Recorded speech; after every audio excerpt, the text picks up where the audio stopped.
ईद है, ईद से पहले क्या अच्छी खबर है पीटीआई के लिए, इमरान खान साहब के लिए? सलमान सफदर साहब बताइएगा आज की समात के हवाले से क्या डेवलपमेंट हुई है, ईद से पहले क्या अच्छी खबर आ रही है?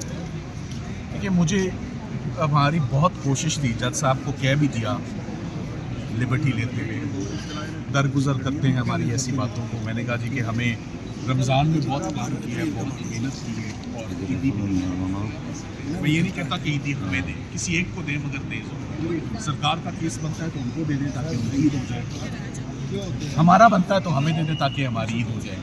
ये जो स्टेटस को है ना कि ना आपकी ईद ना उनकी ईद, ये मुनासिब नहीं है। ये मैंने उनको आगाज़ में ही मैंने अपना जो एक दलाइल शुरू करने से पहले एक नुक्ता दे दिया कि सर, जब पूरा रमज़ान काम कर रहे हो तो घर जाते हुए घर वाले भी पूछते क्या लाए हो, तो अगर मैं कहूँ जी तारीख़, तो मज़ा किरकिरा रह जाता है। बहरहाल हर चीज़ का एक वक्त मुकर्रर है, बड़ा सीरियस केस है।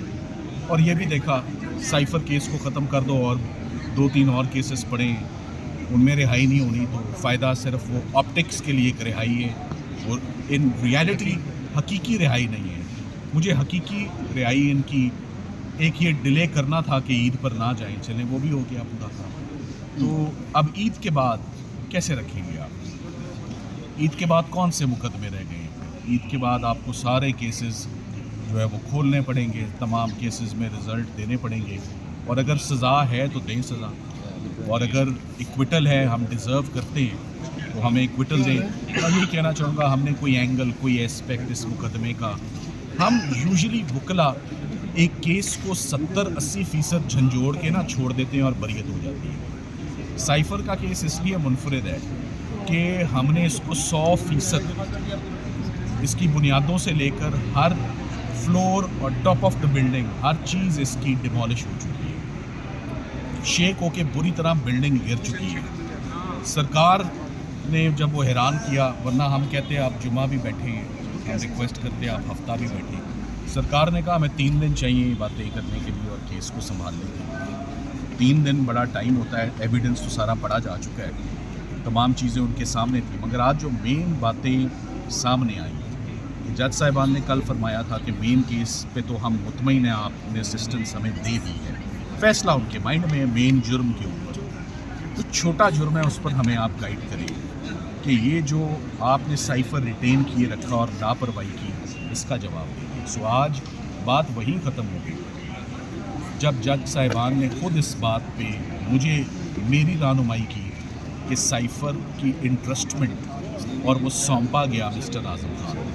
जब हमने चार्ज पढ़ा तो जज साहब ने लिखा हुआ था कि साइफ़र सौंपा गया और उसकी इंटरेस्टमेंट हुई इमरान खान को। तो जब इंटरेस्टमेंट इमरान खान को हुई तो मैंने कहा वो आप डॉक्यूमेंट, वो सबूत वो सामने ले आएँ कि इमरान खान साहब को 9 तारीख को साइफ़र कब सौंपा, किसने सौंपा, वो चेन ऑफ कस्टडी जो है वो दे दें। तो उस पर मुकम्मल खामोशी थी और साइफ़र तो 8 तारीख को दे दिया गया था। जज साहब 9 तारीख का कौन सा हवाला दे रहे हैं कि 9 को सौंपा गया। और इम्पॉर्टेंट बात यह है कि इमरान खान साहब ने अपनी duties as prime minister, despite the fact एक वज़ीर आज़म के सर पे या दिमाग पे बहुत सारी चीज़ें मंडला ली होती हैं, उन्होंने साइफ़र के केस में तो जब उसकी कॉपी नहीं मिली तो 28 तारीख उसी महीने 28 मार्च 2022 को मिनिस्ट्री ऑफ फॉरेन अफेयर्स को इंटीमेट कर दिया गया था कि हमारी कॉपी नहीं है, आप अपनी कॉपी ले आएंगे। वो अपनी कॉपी ले आए। तो उसके बाद मिनिस्ट्री ऑफ फॉरेन अफेयर्स का एक मैकेनिज़्म है साइफ़र रूल्स के अंदर जो आज पढ़े गए, जो कि अभी तक सीक्रेट थे। वो रूल उनको मैंने बताया कि ये रूल 8.17 है, जो कहता है कि अगर साइफ़र गुम हो जाए या मिसप्लेस हो जाए तो क्या कार्रवाई करनी चाहिए। सो मिनिस्ट्री ऑफ फॉरेन अफेयर्स के अपने कानून में गुम होने की गुंजाइश मौजूद है और एक मैकेनिज़्म है कि जैसे ही गुम होगा आपने फ़ौरन डिपार्टमेंटल एक्शन लेना है, इंक्वायरी होल्ड करनी है, आपने आईबी को फ़ौरन इन्फॉर्म करना है और आपने मिनिस्ट्री ऑफ फॉरेन अफेयर्स के सीनियर ऑफिसर्स के नोटिस में ऑफिशियली ये बात लानी है। ये चारों के चारों एक्शंस नहीं हुए। तो जब ministry of foreign affairs agreed नहीं है और इतना अरसा एग्रीड नहीं रहा, तो फिर इस एफआईआर का, इस मुकदमे का सो आज फाइनली जो हाथी के निकल जाने के बाद पीछे दुम बकाया, वो दुम भी आज जो है वो उसका कुछ नहीं बचा।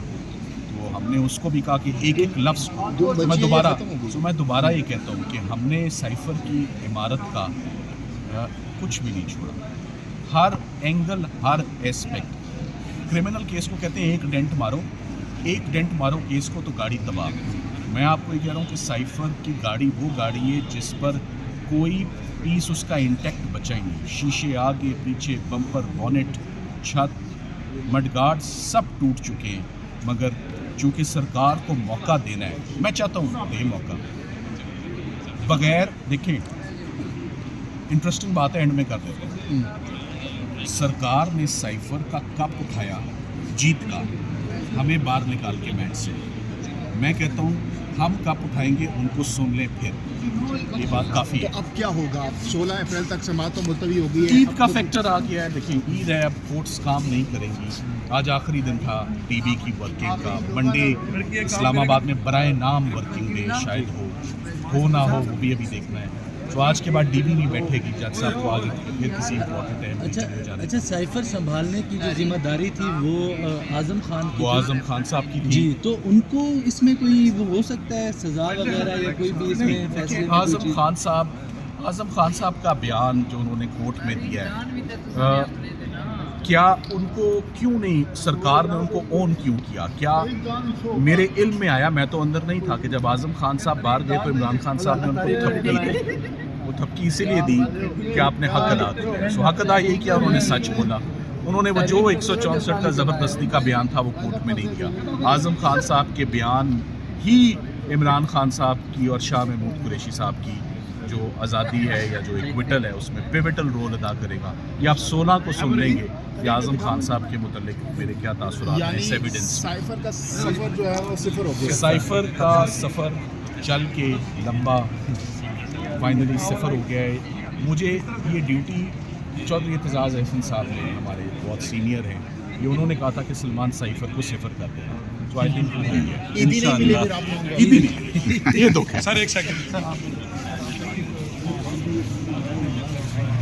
ये जी आज साइफर की समाअत जो हुई उसमें ये हमारे ILF की पूरी टीम है। ये ILF की टीम हमारी सारी आई हुई है।